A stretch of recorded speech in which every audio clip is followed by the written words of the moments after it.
Kasilangan ng Surigao. Pero, ano naman tayo talagang nasa typhoon belt naman tayo, kaya asahan na natin ang maraming ulan, maraming bagyo. Ang dapat lang natin paghandaan, paano natin malilesen ang mga damages na binibigay ng mga sakuna o ng mga natural calamities na ito, di ba? Sa bagay, normal na yan sa akin. Meron tayo sa mga... Para tuloy naalala ko tuloy sabi, diba, tumaas ang ating ekonomiya, umunlad ito, sabi ko noon, mas marami, ang ibig sabihin noon, maraming pagkain sa mesa, maraming pagkain, maraming eskwelahang maaaring patayo, mas mahahabang kalye, mas malaking buwis, at syempre, mas maraming kukunakutin. Ano yun? Ay, ano pa? Yung sa Lotto, Grand Lotto. Ay, sa Grand Lotto, 102 million.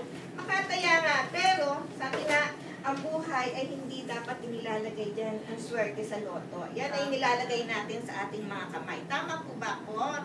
Ang ating si Judge ay hindi pa mamaya, papatiin natin. At saka marami tayo ngayong guest at ako'y excited na.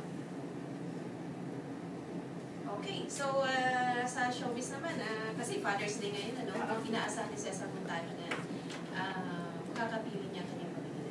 Kasi hanggang ngayon, patuloy niya sinusuyo ang kanyang misis. Di ba? Para daw, ang wish niya ay makasama niya yung araw na ito. Oh, ganon. Talaga. O doon din sa mga single fathers o sa mga tatay na hindi, sa mga tatay na hindi nakikita ang kanilang mga anak dahil sila ay nagpabaya. Okay lang yan. So ako naman, sa aking ex, ako din ay bumabati sa kanyang Happy Father's Day dahil siya din naman ay naging tatay ng aking mga anak.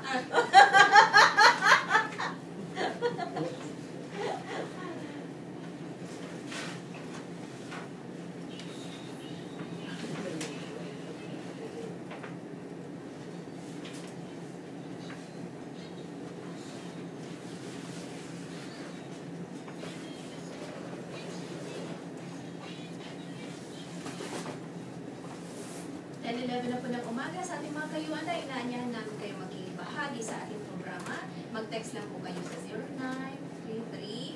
0933-931-1546. Ulitin po natin 0933-931-1546. Kaya mag-comment po kayo sa ating Facebook page. Type lang po ang UNI at DWWE sa Facebook. Yan.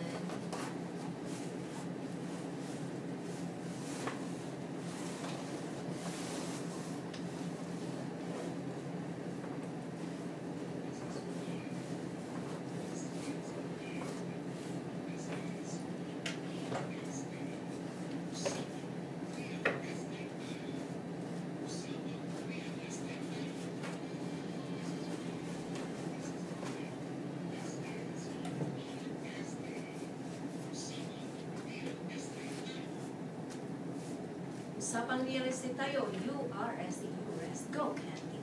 Magandang umaga muli sa inyo mga aking mga nakikinig sa ating sa radyo at nanonood sa online streaming. So sa ampradio.ph. Ngayon pong umaga to, narito po ang ating mga bisita at napakaswerte nating muli. Ano to, a special request.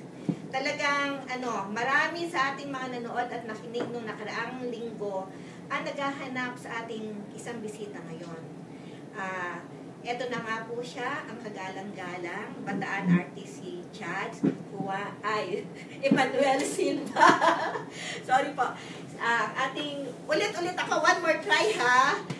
Ang ating pong butihin at kagalang-galang RTC Chads, Emmanuel Silva. Makibati na nga po, sir. Isang magandang umaga po sa inyong lahat, Candy at TR. Sabi niyo nga kanina, espesyal ang araw na ito. Binabati ko po ang lahat ng mga ama, lalong-lalo na po ang pagbati sa mga amang kawal na nakadestino sa malalayong lugar. Imagine yung kalungkutan na darama nila na hindi nakapiling yung mga magulang nila ay yung kanilang mga anak sa paglilingkod sa bayan. Meron pa din tayong bisita ngayong araw na to. Napakaswerte natin, TR. Ito ang Pangulo, Presidente ng Philippine Association of Real Estate Board o kaya Philippine Real Estate Board. Tama ba ako? Philippine Association of Real Estate Board. Or PAREB. Narito din ang kanyang isa sa committee na pinangungunahan din ng ating mabuting presidente, si Ampi Arroyo. Andito sila ngayon sa ating studio. So, makibati na nga rin yung Press Mel. Isang maganda at mapagpalang umaga sa inyong lahat. At binabati ko yung mga members ng PAREB na nakikinig ngayon. Okay? So, ang diskusyon natin ngayon ay napakaganda. Pero bago natin puntahan muna si President Lit, si President Mel, meron kasi tayong mga naiwanang tanong nung nakaraang linggo, Judge. Kasi po may isang nagtatanong, no? Ito po ay mula kay Celia Manansala, mula pa po siya sa Canada. Ito po ay pinagdating niya sa atin sa FB. Siya po daw ay nagbayad ng cash. Kasi ang gusto niya sa